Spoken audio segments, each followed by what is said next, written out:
Petite vidéo sur la E36, ça fait grave plaisir, ça fait un moment du coup qu'on l'a pas vu que là je suis vraiment à fond sur la E30. Et ce qui est cool, c'est qu'en plus dans cette vidéo, on va aller drifter de nouveau avec sur piste et ça fait trop plaisir. Depuis juin, je l'ai pas touché, j'ai pas roulé non plus sur piste. J'ai l'impression que ça fait une éternité. La dernière fois que j'ai roulé avec la E36, c'était à la Drift Cup à l'Anneau du Rhin.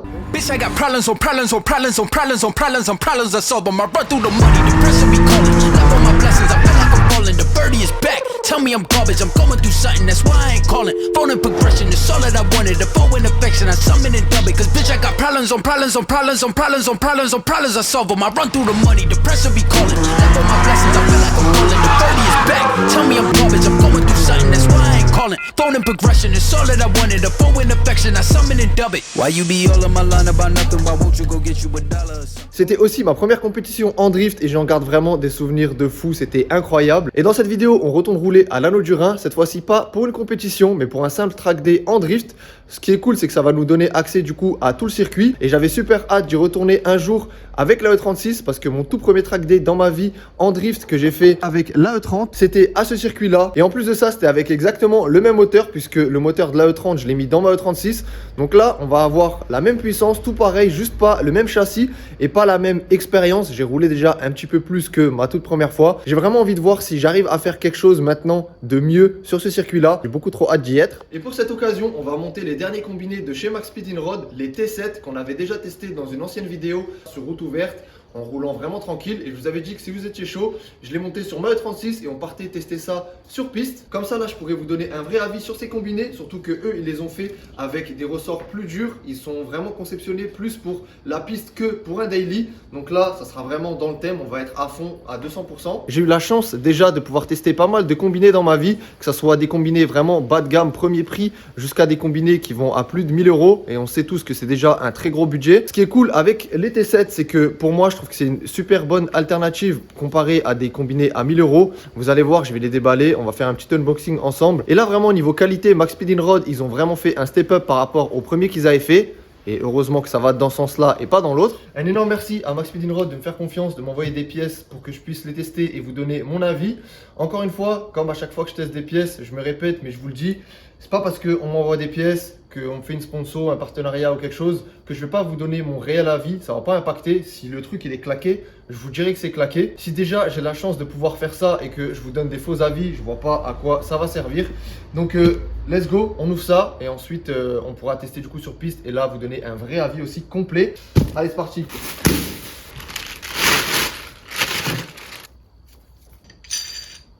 Je vous ai sorti qu'un côté, je vous montrerai le reste quand on l'installera sur la E36, mais de toute façon c'est exactement la même chose, juste en double. On retrouve sur ces combinés là les coupelles réglables en carrossage, vous avez aussi une molette pour la dureté. Sur le bas du combiné avec le corps, vous pouvez régler la hauteur. Vous avez aussi un réglage pour la précontrainte du ressort. Et au niveau de l'arrière, c'est pareil. Sur l'amortisseur, vous avez aussi la petite molette de réglage pour la dureté. Là, on est sur un montage séparé. Donc, le ressort à part de l'amortisseur. Ça, c'est en fonction de vos préférences. Il y a des gens qui préfèrent rouler comme ça, d'autres en combiné. Moi, sur ma E36, les combinés que j'ai actuellement dessus, c'était la première fois que je testais un montage combiné à l'arrière. Donc, au final, vous vous retrouvez avec la même chose que ça. Ça, c'est intégré directement ici. Pour le test sur piste, on sera en montage séparé. On verra s'il y a une différence entre ce que j'ai actuellement, si je sens que là, avec le ressort séparé, c'est plus mou, que la voiture se balade un petit peu plus ou si ça reste pareil. Et dans le kit, il vous donne aussi les régleurs pour les ressorts à l'arrière et bien évidemment, les petites clés comme ça pour pouvoir régler les combinés à l'avant ou à l'arrière. Là, on se retrouve avec un kit qui a exactement les mêmes caractéristiques qu'un kit à 1000 €, sauf que là, on est moitié prix, on tourne autour des 500 €. Et en prenant ce kit-là, tu te retrouves avec 500 € en plus pour ton budget, pour ta caisse. Donc, quand tu veux te faire une petite caisse pour débuter ou même un petit mulet pour aller chercher de la porte, 500 €, c'est pas négligeable. Tu vas pouvoir t'acheter un frein à main hydraulique avec les durites, te monter un petit short shifter, t'acheter un volant tulipé et encore 2-3 petits trucs. Ce que je trouve intéressant avec ces combinés, c'est que là, on est vraiment dans un milieu de gamme où il n'y a pas 100 000 combinés à ces prix-là et cette qualité. Soit on est au-dessus plus cher, soit on est en dessous et c'est vraiment pas top du tout comme combiné. Je vous conseille pas d'ailleurs pour quand vous voulez commencer le drift vraiment sur piste ou quoi. Je vais pas citer de marque ou quoi, mais vraiment des combinés à 200 balles qui sont grave mous et tout, que tu peux pas régler, la dureté, tout ça, c'est pas non plus le top du top. Vaut mieux prendre quelque chose de rigide et où au moins on peut régler la dureté. Comme ça, vous allez voir que ça va vous changer vraiment toute la voiture. De toute façon, même si vous n'avez pas beaucoup de puissance, que vous commencez avec un 325 d'origine ou quoi, moi c'est ce que j'ai actuellement dans ma caisse. Il vous faut juste un bon châssis et déjà ça, vous allez vraiment réussir à bien progresser. Et avant d'aller sur piste, on va aussi faire un petit entretien basique sur la E36. Ma pompe de direction assistée qui commence à faire du bruit. On va déjà dans un premier temps vidanger tout le circuit, mettre de la nouvelle huile. On verra si elle fait encore du bruit. J'espère que ça ira et que j'aurai pas besoin de la changer. Et on va aussi changer les joints de descente de collecteur parce que là la voiture elle fait un bruit de tracteur, laisse tomber. Donc j'ai commandé les joints, je les ai. On va pouvoir faire ça aussi. Et là déjà dans un premier temps on va essayer de la démarrer. Je sais même pas si elle démarre encore les gars. Ça fait depuis juin, depuis la Drift Cup que je l'ai posée ici. Donc je sais pas du tout. On va regarder ça ensemble. Putain, cette porte toujours elle fait un bordel. Voilà, ça c'est depuis qu'au Bourbonnais, j'avais oublié de... Enfin j'avais mal fermé ma porte, j'ai pris un virage à fond, la porte elle s'est ouverte mon gars jusqu'à l'aile devant. Ah ça fait tellement longtemps là que j'ai pas été assis ici. Donc bon, déjà de la batterie. Là les gars, l'éthanol qui date de juin, la carte d'éthanol qui est pas folle non plus. Et en plus de ça il fait froid, on va voir hein.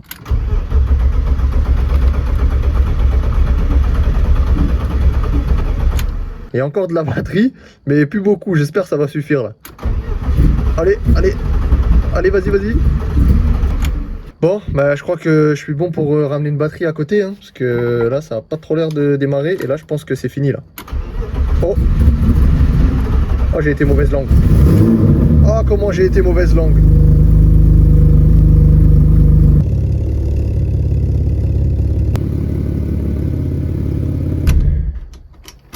Allez, c'est parti, on passe à l'installation des combinés sur la E36.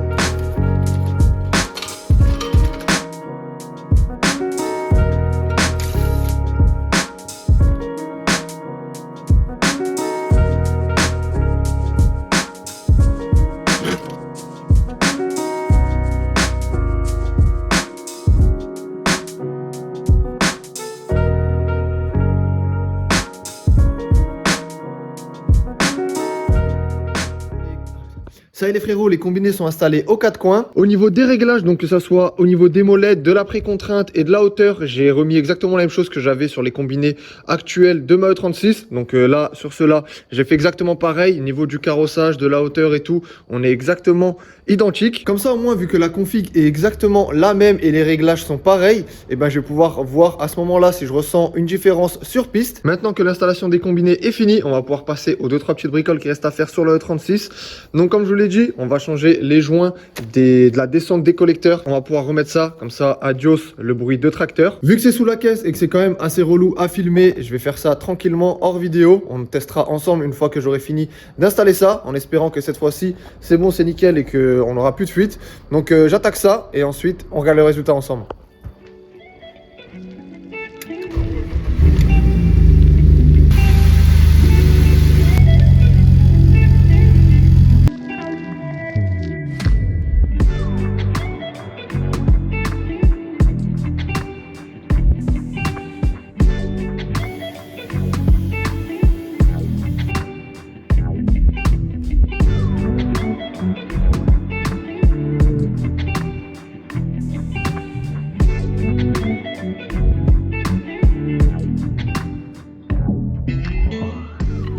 Ça y est les refs, on se retrouve quelques semaines plus tard, c'est l'heure d'aller au circuit. Donc là je suis en direction de l'Anneau du Rhin.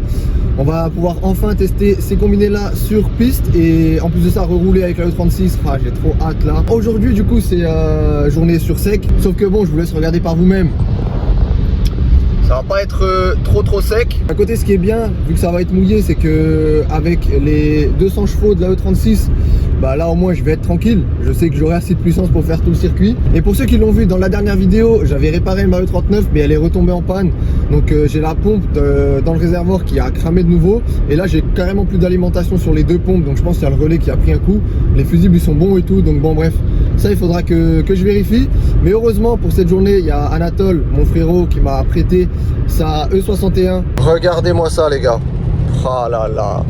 Franchement, C'est fou les gars comment la E61 ça a vraiment pris un step-up de fou par rapport à la E39. Vraiment je suis au max du max, les sièges c'est une dinguerie, il y a le CarPlay. On dirait limite une caisse de 2015-2016 au moins, tu vois, alors que pas du tout. Il me reste à peu près, je pense, 15-20 minutes avant d'arriver au circuit. Donc une fois arrivé, je décharge et après on est parti pour faire les premiers tours. Ça y est les gars, on est en place. Du coup, ce que j'ai pas pensé hier, c'est que j'ai pris du coup les roues à Maxime qui m'a prêté parce qu'il y a des Rennsport à l'avant qui sont salement en bon état. Et mais du coup, c'est pas le même déport que moi. Donc déjà le fit là, il est incroyable. Donc j'arrive pas de roue. Mais le souci, c'est que vu qu'il y a moins d'ET, quand je braque à fond, la roue elle vient se bloquer un petit peu. Donc là je vais aller faire les premiers tours. Et si jamais je vois que ça me fait spinner ou quoi, ben tant pis, je vais devoir payer pour qu'il me change les pneus. Et je mettrai les pneus de Maxime directement sur ces jantes là. Comme ça au moins je suis sûr que ça va passer. Ah, j'ai l'impression que ça fait une éternité que j'ai pas roulé avec cette caisse.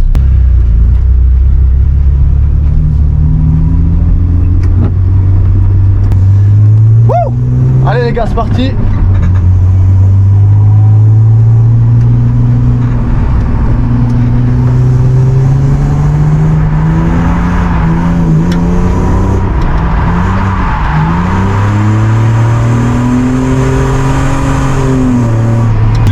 Tellement stylé. Putain, j'ai mon oreille, elle est bloquée là dans le casque, c'est relou.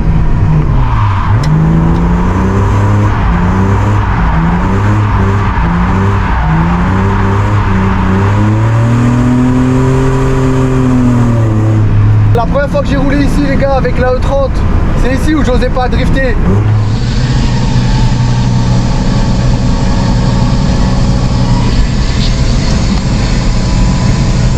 Ça, j'ose pas encore faire.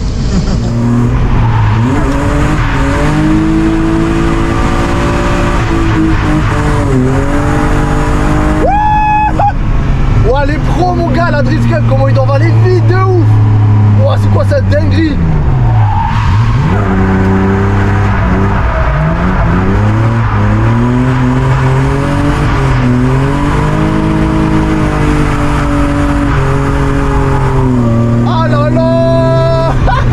Par contre, s'il repleut pas, il y a moyen, je vais vite passer en 15 parce que ça accroche quand même bien.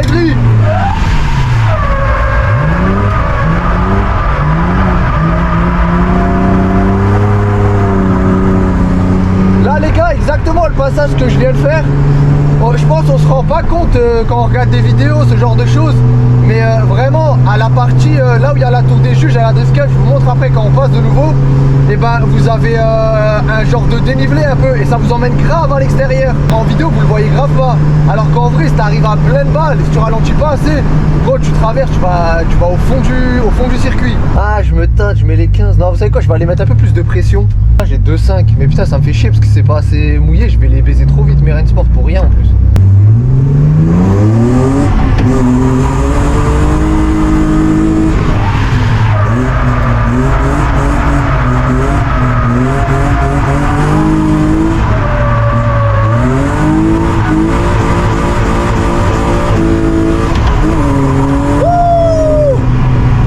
Bah ou alors faut peut-être rouler un peu plus fort quoi pour pas mettre des 15.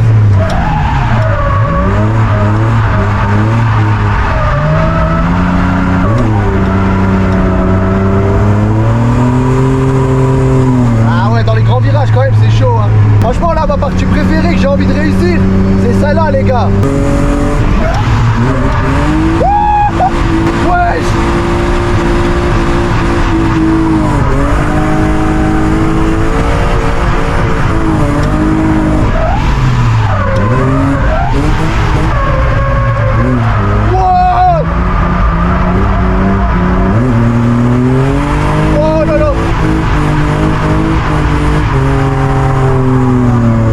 Ça va vite.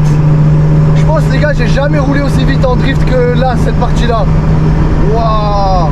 Et le pire dans tout ça, c'est que vraiment, je me dis, les pros, ils vont encore plus vite que ça. Faut que je regarde le compteur après à combien je déclenche. Mais, wow, la dinguerie, mon gars. Oh, c'est trop stylé.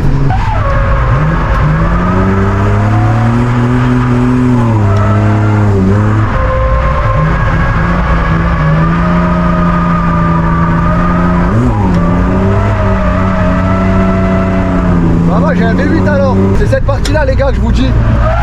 Ici là.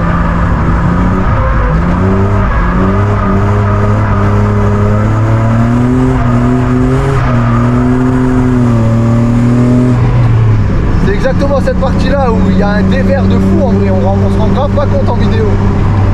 Putain, aujourd'hui la E36 elle a vraiment une dégaine mon gars, il n'y a vraiment rien qui va. Je vais laisser ces pressions là. On va repartir pour une deuxième session, on verra. Mais de toute façon, ils ont reprévu de la pluie là. Il commence de nouveau à pleuvioter un peu. Donc, je pense qu'il y a moyen que je vais laisser les 17 toute la journée.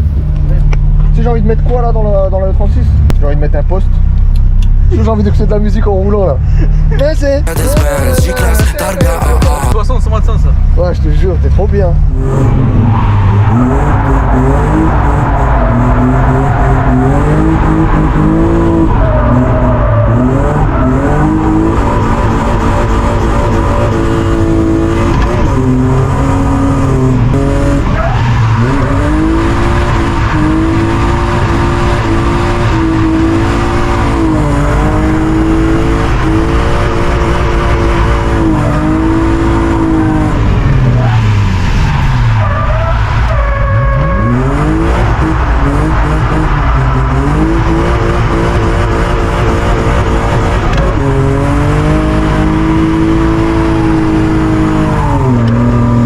J'arrive à faire tout d'un coup.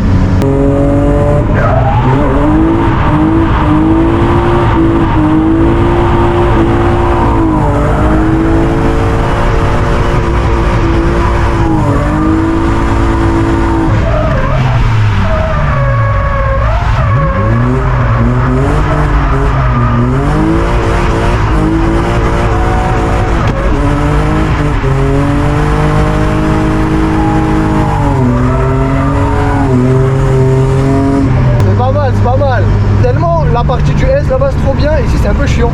Genre ici c'est bien, je vais faire des tandems quoi. Ah ouais.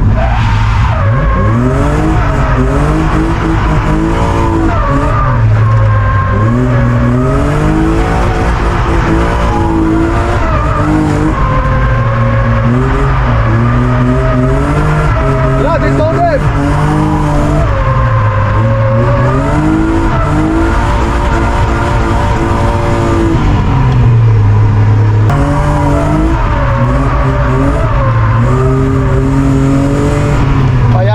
Son indépendance fort là. T'as senti? Ouais.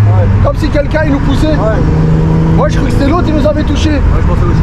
Ouais, c'est le travers. Hein. Il est tout d'origine. Enfin, moi ça m'étonnerait pas, tu vois. J'ai regardé tout en dessous de la caisse et tout, tous les serrages. Il y a tout qui a l'air bon pour rentabiliser la journée. Hein. Du coup, j'ai remonté des roues. J'ai enlevé les 17, peut-être ça va moins accrocher, donc ça va moins forcer sur le train arrière. Mais du coup là j'ai mis des 15. Aïe, comment elle est pas jolie. Ah là là, elle est vraiment laide de fou. Des jantes, ça fait toute la caisse, c'est abusé. Pas vraiment de barre pour regarder si tu vois, il y a du jeu au train arrière ou quoi. Donc bon, j'espère juste qu'on va pas décrocher le train arrière tout de suite, mais on verra.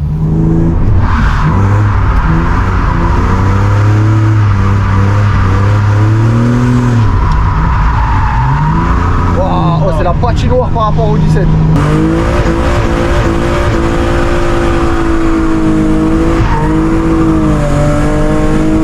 Ah, ça glisse trop, c'est chiant.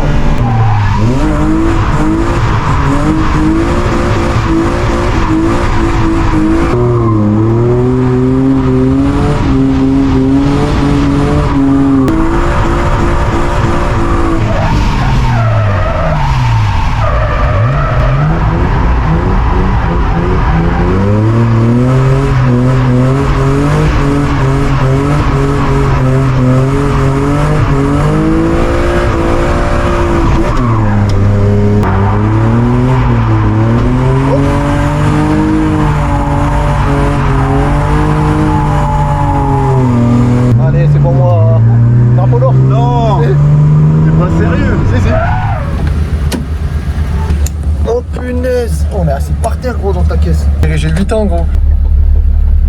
Putain, j'ai pris un vieux drapeau noir là. C'est un peu chiant à l'anneau, c'est que bah, c'est un peu strict quand même. C'est genre si tu sors, bah Flo là ce matin, il a pris 1 heure parce qu'il a mis une roue dehors, tu vois. C'est pas ouf mais bon. Ouais, j'ai pris 30 minutes juste après un Flo.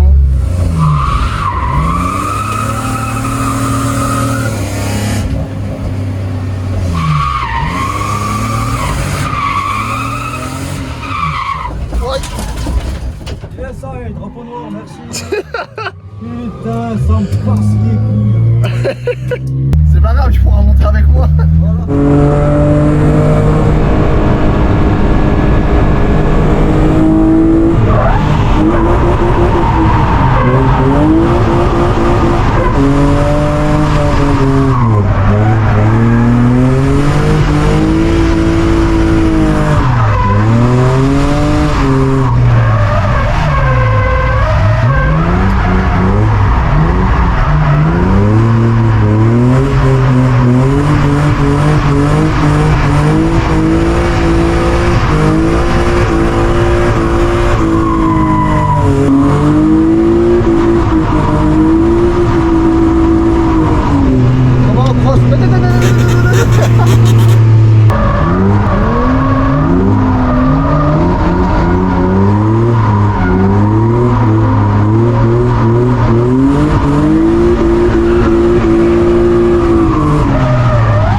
Deuxième drapeau noir pour moi. Franchement là l'après-midi c'était sec de fou mais vraiment abusé, et même avec les 15 on sent que là ce circuit là avec 200 chevaux quand c'est sec de fou c'est vraiment limite de chez limite. Vu que j'ai pris mon drapeau à 14h45, j'ai pris 1 heure, ça veut dire je peux rouler à 15h45. Ça termine à 16h, donc bon, je vais pas attendre 1 heure pour pouvoir rouler 15 minutes. Je suis en train de reprendre le plateau, on va aller charger l'AE36 et peut-être je vais monter juste avec des potes comme ça. En tout cas, ça aurait déjà été une petite journée sympathique. On a pu au moins tester les combinés Max Speed Rod et franchement, je peux vous dire les gars que ça fait largement le taf. Après, comparé maintenant à des combinés à 1000 €, tu sens quand même une petite différence, on va pas se mentir que des combinés à 1000 € c'est quand même plus haut de gamme que les Max Speed à 500 €, mais ça fait vraiment super bien le taf. Je vais charger ça, je mets le 36 sur le plateau et ensuite je vous reprends. Soit on va refaire encore un petit tour, sinon on rentre à la maison. Ça y est les gars, c'est chargé, direction la maison.